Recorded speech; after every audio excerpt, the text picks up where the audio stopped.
Charlie Wade, Capture 24. Charlie tidak tahu apa yang sedang terjadi, dia hanya bisa berteriak bersama beberapa lansia. Charlie bertanya kepada paman di sampingnya apa yang sedang terjadi waktu demi waktu. Dia akhirnya mengerti apa yang sedang terjadi. Ternyata perusahaan Axel Insurance Co. ini menjual beberapa produk asuransi dengan bagi hasil yang sangat tinggi.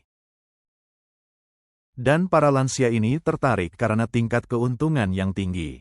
Semua orang bersedia menjadi klien dengan membeli banyak produk asuransi Axel. Sekarang sudah waktunya pembagian dividen. Siapa sangka ketika mereka datang untuk menarik uang tunai, mereka mendapati seluruh pintu perusahaan ini ditutup. Hanya ada beberapa karyawan yang menjaga pintu untuk menghalangi protes. Mereka memberikan alasan tidak jelas untuk membodohi semua orang. Baru kemudian lansia ini sadar bahwa mereka telah ditipu dengan iming-iming investasi bagus. Tidak heran ibu mertuanya memanggil dirinya untuk membela haknya. Charlie menggaruk kepalanya karena bingung. Dia tidak tahan untuk bertanya kepada ibu mertuanya. "Bu, berapa banyak produk asuransi yang kamu beli?" Elaine berkata dengan cemas. "Mereka meyakinkan kami akan mendapat dividen besar dengan membeli asuransi. Aku seperti dicuci otak, dan membeli produk mereka menghabiskan semua tabungan keluarga." Charlie terkejut. "Apa? Semua uang keluarga telah kamu habiskan untuk membeli asuransi keuangan?" Mendengar kata-kata Charlie, Elaine menjadi marah dan mengomel. "Kamu pikir hanya kamu yang bisa bicara dengan keras? Kamu kira aku tidak malu?" Dia terus memarahi Charlie, dan berkata, "Jika kamu sukses, haruskah saya tetap membeli produk asuransi dari perusahaan mereka? Jika saya tidak membeli asuransi untuk pensiun, apa kamu bisa saya handalkan nanti? Tidak apa-apa jika tidak dapat menghidupi keluarganya. Tapi pria tidak berguna ini bahkan beraninya datang dan mengacau. Bukankah itu masalah besar? Terus berteriak, ucapkan slogan-slogan protes ini untukku. Jangan berhenti walau sebentar." Charlie tidak punya pilihan selain mengangguk dan menjawab, "Baik Bu." Pada saat itu, beberapa wanita tua datang dan memandang Charlie dari atas ke bawah. Mereka bertanya kepada Elaine, "Elaine, ini menantumu." Setelah mengatakan itu, dia melirik pakaian Charlie lagi, menggelengkan kepala dan tertawa. "Kamu terlihat sangat miskin, sepertinya penampilan menantuku lebih baik." "Ya, pakaiannya terlalu lusuh, bahkan tidak sebagus pakaian usangku." Beberapa wanita tua mengelilingi dan mengejeknya dengan kata-kata kasar. Charlie tidak peduli, mereka hanya sekelompok wanita tua menyedihkan yang kehilangan tabungan seumur hidup. Jadi dia merasa tidak perlu rendah diri di harapan mereka. Elaine juga sangat marah dan tidak puas dengan kondisi Charlie. "Lihat saja nanti, aku akan meminta putriku untuk menceraikannya dalam beberapa hari. Lalu cari menantu yang kaya." Charlie mencibir dalam hati, mengambil keuntungan dari menantu kaya. Jika dia mengumpulkan semua anak-anak yang kaya di Aurus Hill, masih belum sebanding dengan satu jariku.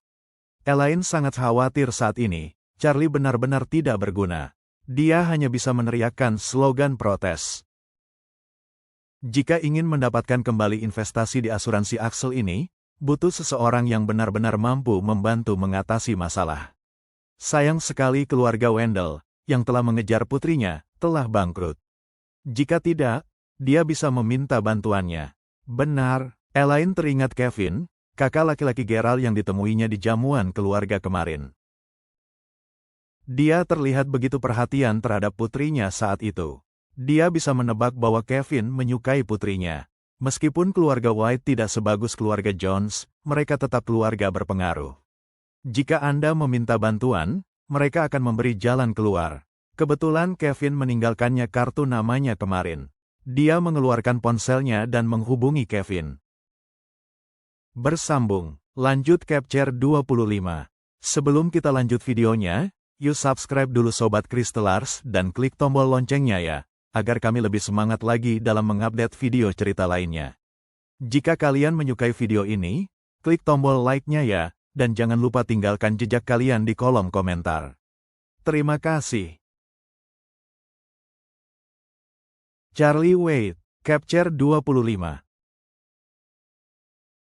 Telepon tersambung dengan cepat. Elaine langsung berkata, "Hei, apakah ini Kevin?" "Ya, saya ibunya Claire." Sejak Kevin melihat Claire di perjamuan, dia terkejut dan selalu teringat kecantikan Claire.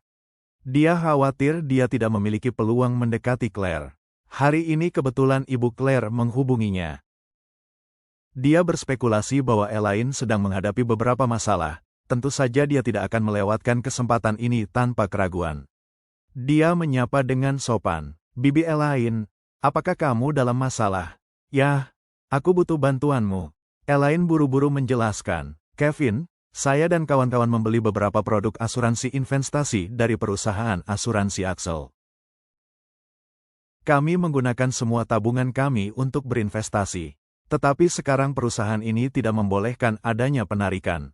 Apakah kamu bisa menemukan cara untuk membantu mendapatkan uangku kembali?"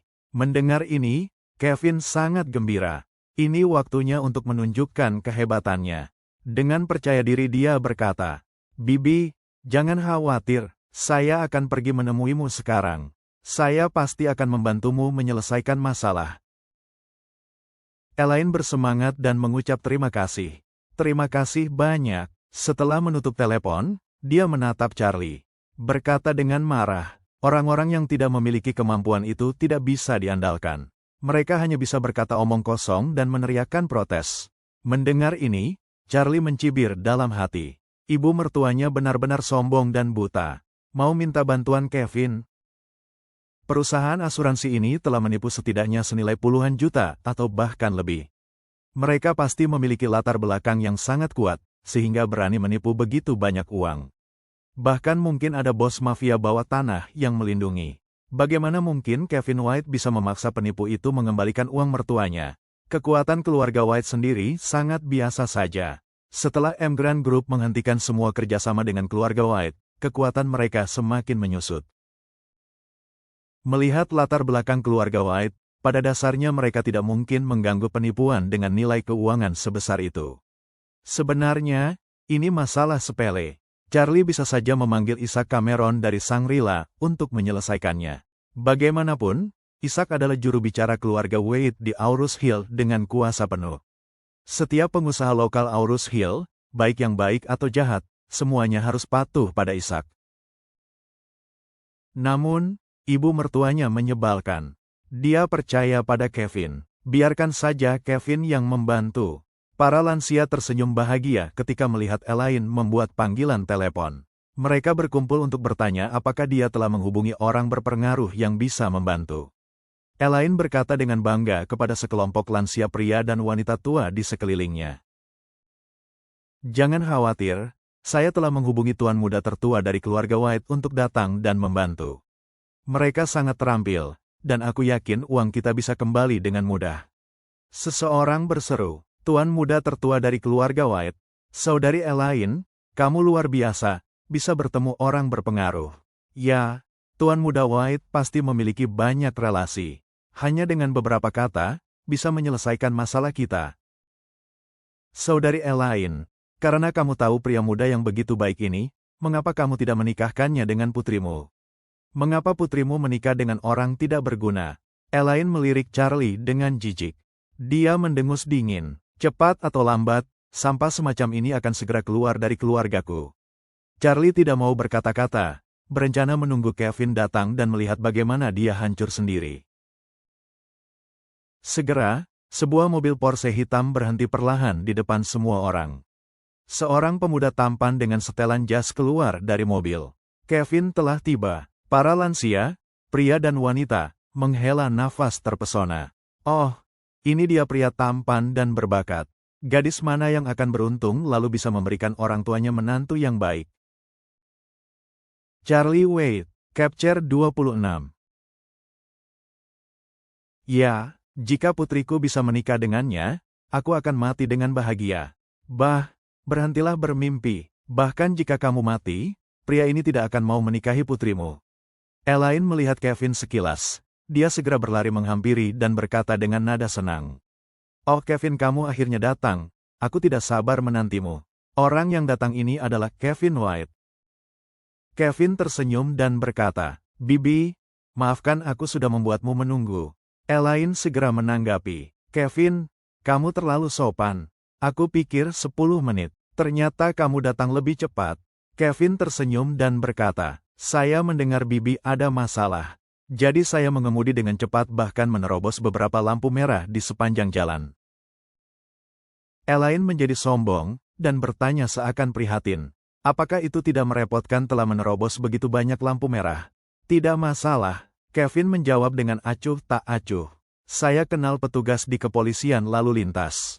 Hanya dengan satu panggilan telepon, surat tilang dan pelanggaran yang saya lakukan akan selesai. Kevin melanjutkan kata-katanya, "Mari kita bahas masalahmu saja. Berapa total uang yang Bibi telah tertipu?" Elaine menarik nafas dan berkata, "Saya berinvestasi lebih dari 1 juta yuan total. Janjinya dividen bulan ini sebesar 200.000 yuan. Tapi bahkan sekarang saya tidak bisa menarik modalku kembali." Kevin mengangguk tanda mengerti dan berkata dengan tegas, "Jangan khawatir Bibi, saya akan mengatasinya. Saya sudah berkata, saya pasti akan mendapatkan uangmu kembali." Selesai dia berbicara, dia melihat Charlie berdiri di belakang Elaine. Ekspresinya sedikit masam. Tanpa diduganya, Charlie pecundang juga ada di sana. Sejak dia bertemu Claire, Kevin memiliki ide untuk berhubungan erat dalam hatinya. Apalagi dia mendengarkan dari adiknya Gerald, bahwa Claire masih perawan. Hasrat ingin mendapatkan Claire bahkan menjadi lebih kuat. Karena itu, ketika dia melihat suami sampah Claire, dia secara alami mengejek. Jadi dia tersenyum dengan sengaja mengolok-olok. "Oh, Bro Charlie ada di sini. Apakah kamu ada ide membantu Bibi Elaine mendapatkan kembali uangnya? Mengapa kamu tidak mencobanya dulu? Jangan menyesal kalau nanti aku mendapatkan perhatian yang harusnya menjadi milikmu." Elaine buru-buru berkata, "Hentikan omong kosong ini, apa yang bisa dia lakukan?" Dia hanya bisa membuka mulutnya untuk berteriak slogan protes. "Kevin, tinggalkan dia sendiri." Kevin sepakat dan berkata dengan sinis, "Karena kakak Charlie tidak mampu, maka aku yang mencobanya." Charlie tersenyum sedikit dan mengucapkan, "Tuan Muda White, semoga berhasil."